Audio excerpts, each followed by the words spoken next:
Hello, students. Let's go over the last page for the market share test that is required. Let me share my screen. So for the regular class, one of you will do this, and two of you will do a financial ratio test. One of you will do the market share test, which you should already know from the previous assignments.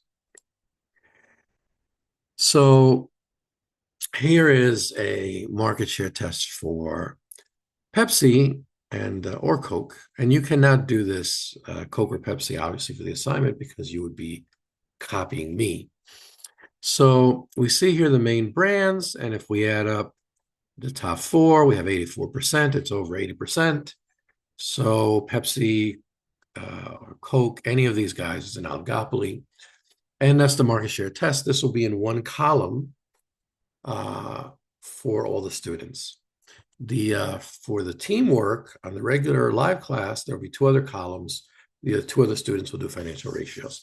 For the distance learning class, this will be one of your columns for every person, and the other column you will do a financial ratio test, which I'll show you now. You can also do, this is the FFCR test for a firm concentration ratio, and you can also do the HHI test as well. So that's what we're going to do for the last page. Again, for the DL class, this will be one column. And then let's talk about financial ratios, which I consider self-evident. So there's not a lot written about here. You just calculate one of these ratios, and you're going to explain in DL, in another column, in live class, in the other two students' columns.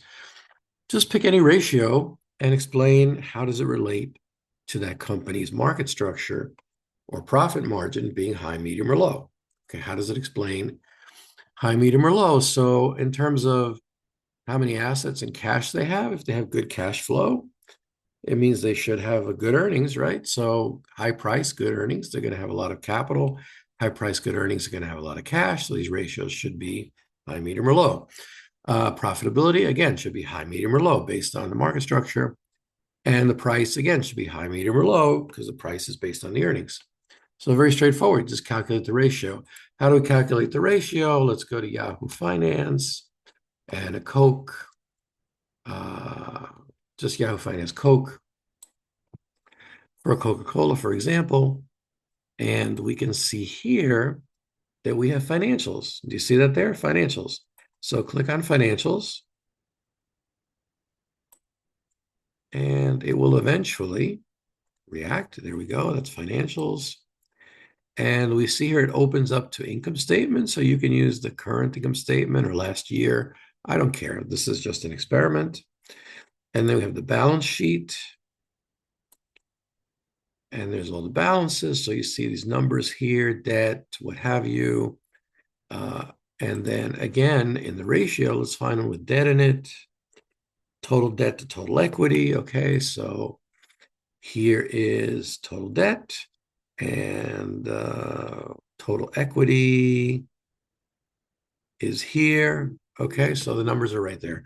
You just take the numbers, you plug them into the formula, do the calculation. But then I don't want, please avoid any historical nonsense about Coca-Cola has a lot of bubbles in it. It was invented in 1920. It had cocaine in it originally. I don't care. Okay. So talk about why these numbers should be high, medium, or low based on its market structure or elasticity or whatever you want. Explain from a theoretical standpoint why it's high, medium, or low. Again, I warn you, no historical stuff about the company. You know, the president died of the company died in 10 years ago. I don't care. Okay. Show me that you've learned something from my class.